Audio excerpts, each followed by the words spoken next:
Have you noticed that nobody uses computers anymore? Okay, alright, before you get mad and leave a nasty comment, obviously computers are still extremely popular. Literally over 1 billion people still own computers and hundreds of millions use them every day for work, school, and entertainment. Personally, I'm very much part of this group as I'm running 2 computers as we speak just to record this, but that's not what I'm talking about. I'm talking about a larger macro shift away from computers. Take internet traffic stats for example. Every month, Google gets 35.5 billion visits, but 77% of those visits, or 27.5 billion of them, are from mobile. And this trend holds across the board. In fact, several websites skew even more towards smartphones. YouTube is 85% smartphones, Reddit is 81%, DuckDuckGo is 90%, Wikipedia is 80%, and certain other sites, well, they're around 95%. Scrolling through this list, you'd be pretty hard-pressed to find websites that are actually majority desktop.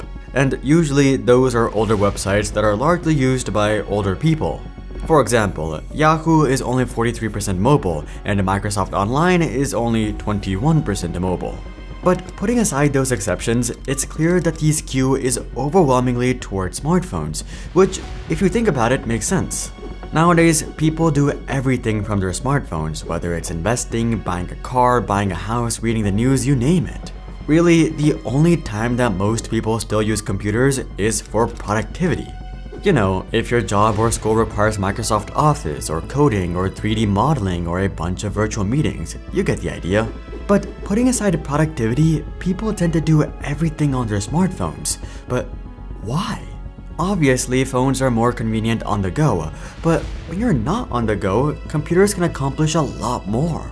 Yet, the stats suggest that unless people have to use their computers, they don't. So why in the world does nobody use computers anymore, and what does this mean for the future of desktop versus mobile?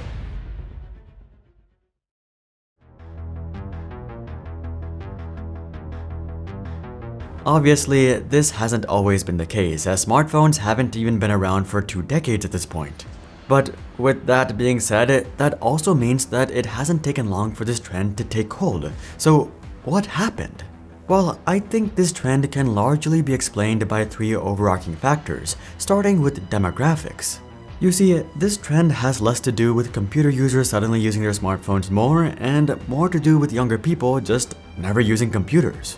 I mean, just look at the stats. The average person spends 3 hours and 15 minutes every day on their smartphones, which is already a lot of time. Millennials aren't too much worse, coming in slightly higher at 3.7 hours per day. But do you want to guess how much time Gen Z spends on their smartphones every day? Maybe 4, 5, 6 hours? Well, it's actually up to 9 hours. A lot of these people have rigorous full-time jobs, and they still have insane amounts of screen time.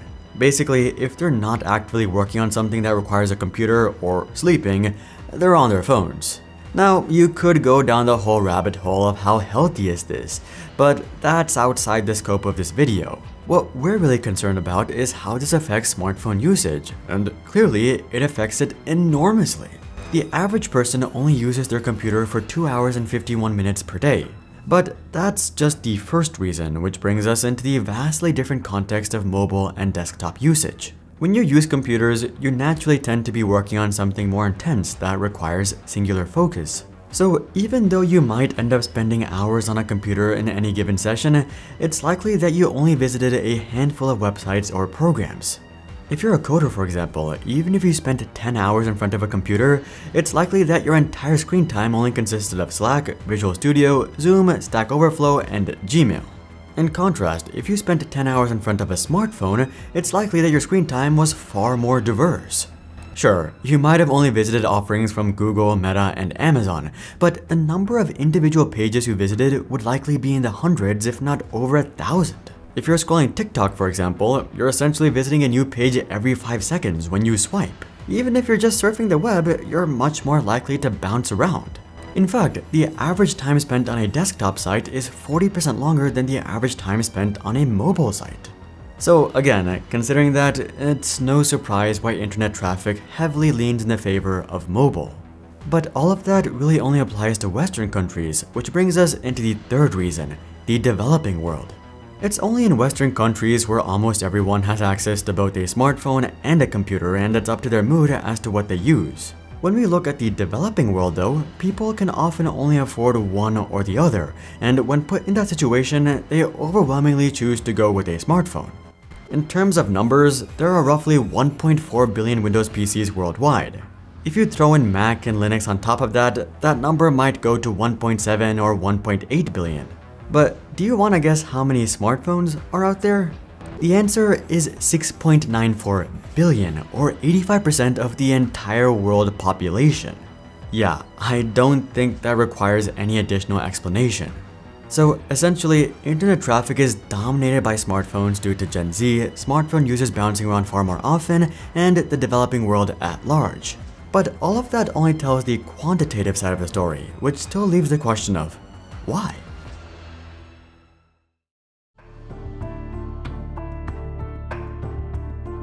Here's the thing, given the data we've discussed, it's obvious that Gen Z and the developing world are skewing the data towards smartphones. But there's more to this story than just that, because I don't think that that's a forced reality. Virtually every Zoomer has access to both a smartphone and a computer, so the fact that they spend 9 hours a day on a smartphone is very much a choice. Also, regarding the developing world, even if you gave them all computers right now, I suspect that their use would still primarily skew towards smartphones. And for this, I suspect that the explanation primarily centers on the vastly different adoption curves of the computer and the smartphone.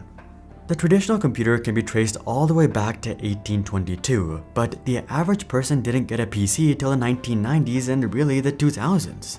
You could say that this was because computers were simply too expensive before the 90s, but you could also say the same thing about a car. Cars are super expensive, but the average person has been getting cars since the Model T days because the need outweighs the high price.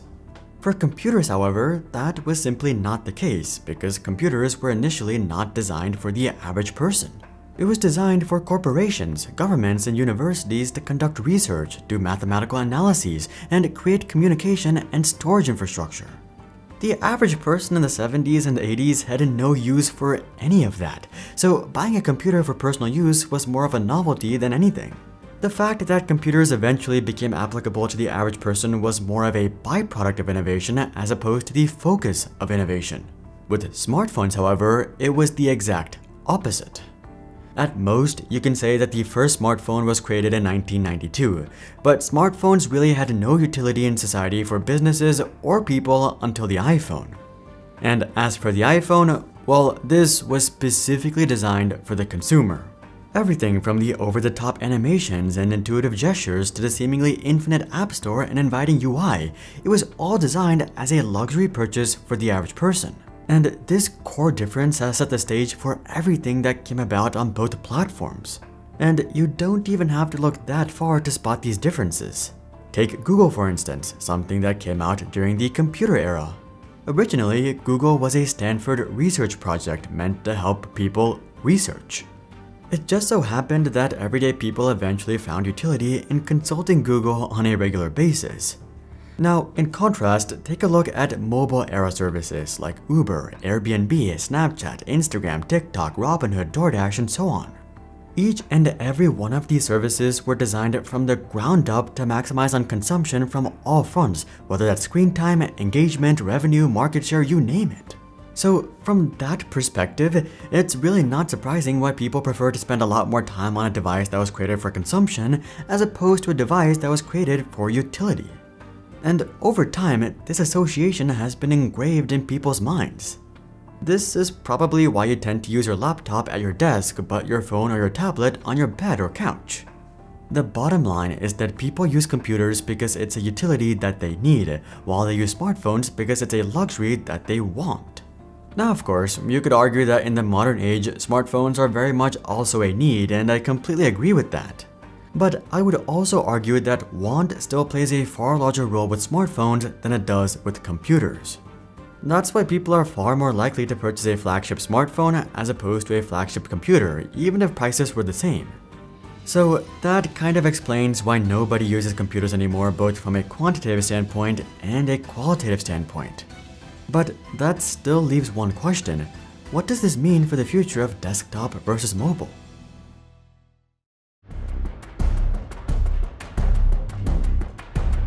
Corporations are well aware of this trend, and that's why they've shifted their entire focus towards smartphones. This includes building better mobile websites, better mobile apps, and of course, spending a lot more on mobile ads. I mean, just look at this chart. In 2013, desktop ad spend stood at $32 billion, while mobile ad spend stood at just $10 billion, or a third of desktop ad spend. By 2015, though, they were both at roughly $30 billion, and by 2019, mobile had grown to $65 billion, while desktop was down to $25 billion. And as you would probably guess, this disparity has only grown even further thanks to the pandemic. As of 2023, mobile accounts for 70% of programmatic digital ad spend within the US, while desktops and laptops only account for a mere 13%. Does this mean that computers are just dead and companies will stop offering desktop platforms? No, of course not. While people prefer to spend the majority of their time on mobile devices, they still very much value having a desktop option as well. For example, with banking, I probably only log into the desktop portal a few times a year, while I log into the mobile portal almost every day. But I still very much value the desktop portal because it makes downloading account statements and filing taxes a lot easier. Similarly, if I'm watching Netflix, it's always on my iPad or TV. But if I were to manage my membership or cancel my subscription, I'd probably do it on the computer. And I get the feeling that this is how most people feel. Let me know down below if you agree. With that being said, I suspect that services will become more and more mobile-centered, while desktop offerings become more and more geared towards managing these services or doing tasks that aren't easy on mobile. Desktop will of course also continue to be extremely relevant when it comes to productivity.